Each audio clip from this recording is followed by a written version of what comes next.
Em seguida tomarão, isso aqui é a descrição da Páscoa. Ele fala assim, ó, em seguida tomarão um pouco de sangue e passarão nos batentes laterais, nos umbrais e no alto das portas das casas onde comerem o animal. Isso aqui na época do Egito.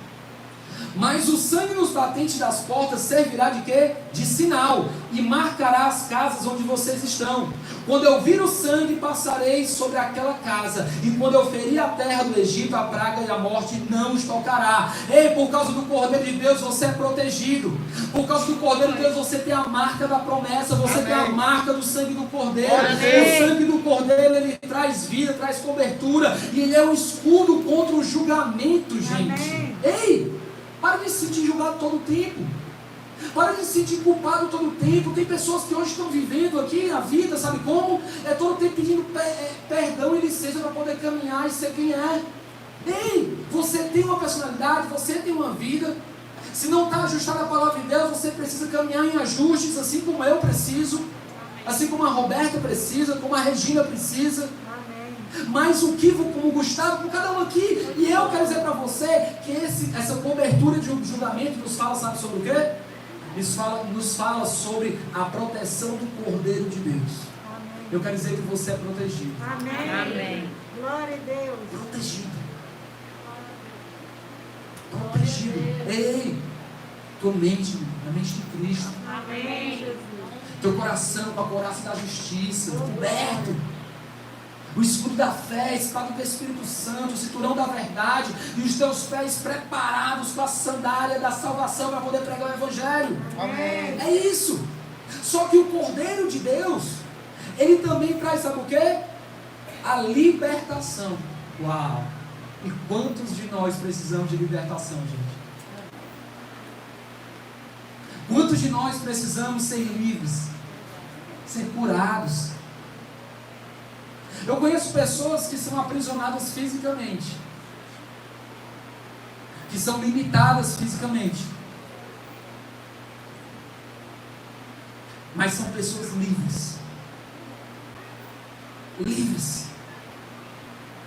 A maior liberdade que uma pessoa pode ter é aqui e aqui, é na mente e no coração. Para você ter uma ideia, existem doenças psicossomáticas que corroem e acabam maltratando a vida das pessoas. Sabe por quê? Porque mentalmente e emocionalmente elas não conseguem ser livres.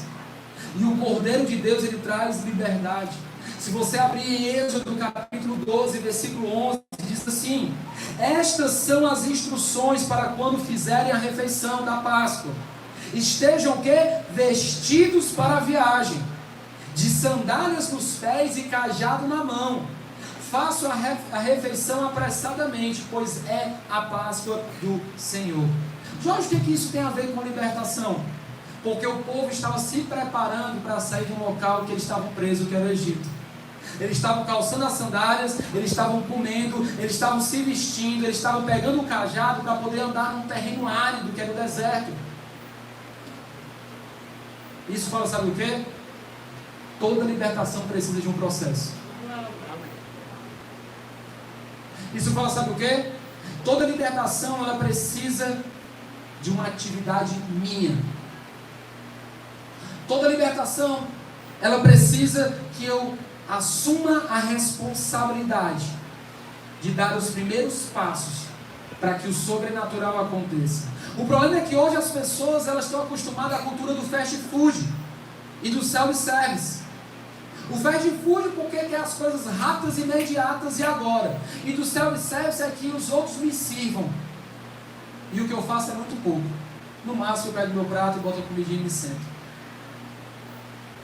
E as pessoas não estão entendendo que para poder viver a verdadeira libertação eu vou ter que me equipar. E equipar é pela palavra de Deus. Por isso que nós trabalhamos o E4.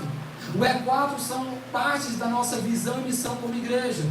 Primeiro, ser espiritual, do mesmo tipo de Deus, viver a espiritualidade, através do ensino da palavra. O segundo, que é esse. E vou parar por aqui, não, vou para o outro, que também tem a ver, que é desenvolvendo as emoções.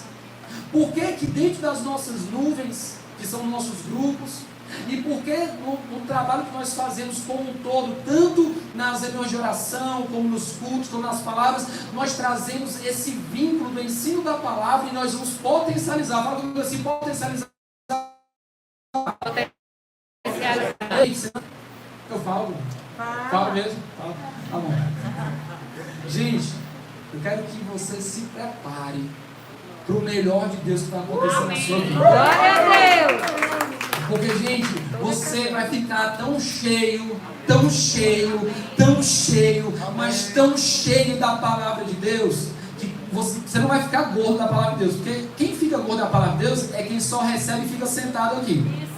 Mas nós vamos pegar o que nós nos alimentamos e vamos abençoar esse mundão aí fora, tocando as esferas da sociedade, alcançando o pobre perdido, alcançando as pessoas, porque nós vamos ser todos bem equipados, preparados, através de um ensino poderoso, baseado na palavra, teologicamente, sabe, firmado, e isso vai ser, sabe, já está sendo, mas vai ser muito mais um marco na nossa vida e como igreja toca no céu.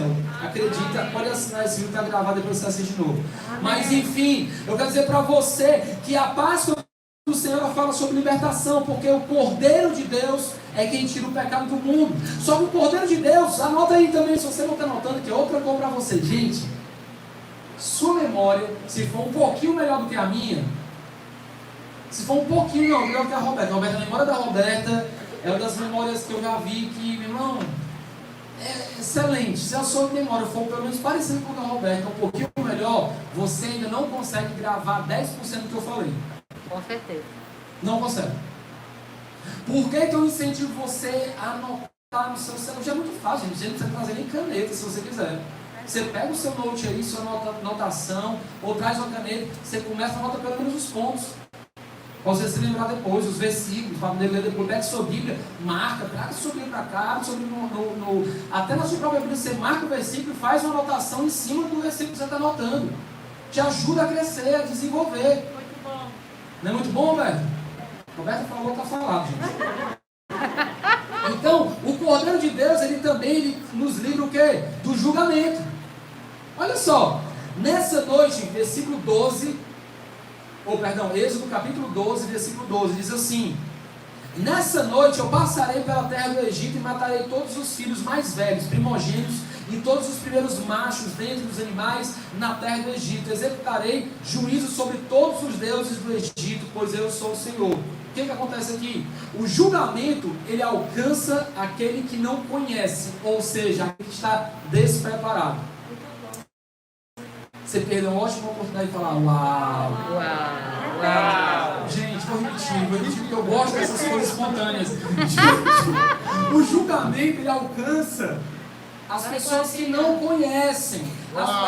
Calma, gente, falou. Nem para repetir bem direito. O julgamento alcança aquele que não tem conhecimento, ou seja, que estão despreparados. Uau! É isso. Ou seja, o julgamento em si, ele não tem preconceito, Gustavo, Daniel. Não tem. Ele não tem mister, preconceito. Ele é para todo mundo, porque o mundo jaz no maligno. Todos os pecados estão destituídos da glória de Deus. Todos carecem dessa glória. Então o julgamento ele chega para todo mundo. Só que aquele que conhece, olha aqui para mim, aquele que conhece a verdade, aquele que conhece o caminho, aquele que conhece a palavra, aquele que estuda a palavra, aquele que tem a visita do Espírito Santo e a marca da promessa na sua vida, essa pessoa, ela não mais é julgada. Sabe por quê? Por quê? Porque Jesus já foi julgado naquele local. Glória Ele a Deus. absolveu toda a sua culpa e a minha culpa. Glória a E Deus. por causa disso, eu e você temos lugar no céu. Uau. E apesar de ter sido de graça, porque foi pela graça, não quer dizer que não tenha sido pago um alto preço por outro alguém. Eu me lembro muito que eu e a Roberta, a gente saiu para jantar uma vez, a gente contou essa história, mas foi um marco tão marcante, que eu vou marcar aqui, para ficar bem marcado. Mas enfim, dizer para você aqui, quem só vai jantar, a gente estava fazendo missões fora, e a gente lá, e a gente foi jantar e pediu algumas coisas, e daqui a pouco chegou o garçom, vem cá, pagar a conta e tal. Aí ele, não, você paga não, foi pago. Eu, o quê? Foi, não, quem pagou? Não, foi uma pessoa dentro do restaurante que pagou. Eu disse, peraí, meu amigo, vá lá nessa pessoa e diga para ela que eu preciso pelo menos apertar a mão dela. Né? Porque você está num restaurante do outro lado do mundo e uma pessoa que você não sabe quem é, que você não conhecia ninguém praticamente no local, chegar e dizer que pagou para você, eu disse assim, não, uma coisa, eu quero pelo menos apertar, olhar na bila do olho dele e dizer assim, não, muito obrigado. Pelo menos. Aí o rapaz foi lá na mesa e ele disse que tinha visto ninguém tinha sido apresentado como missionários na igreja lá nos Estados Unidos e tinha gravado o nosso rosto. E ele disse que tinha pago o preço que eu ia pagar. Ele pagou o que eu ia pagar, gente. Foi isso que Jesus fez.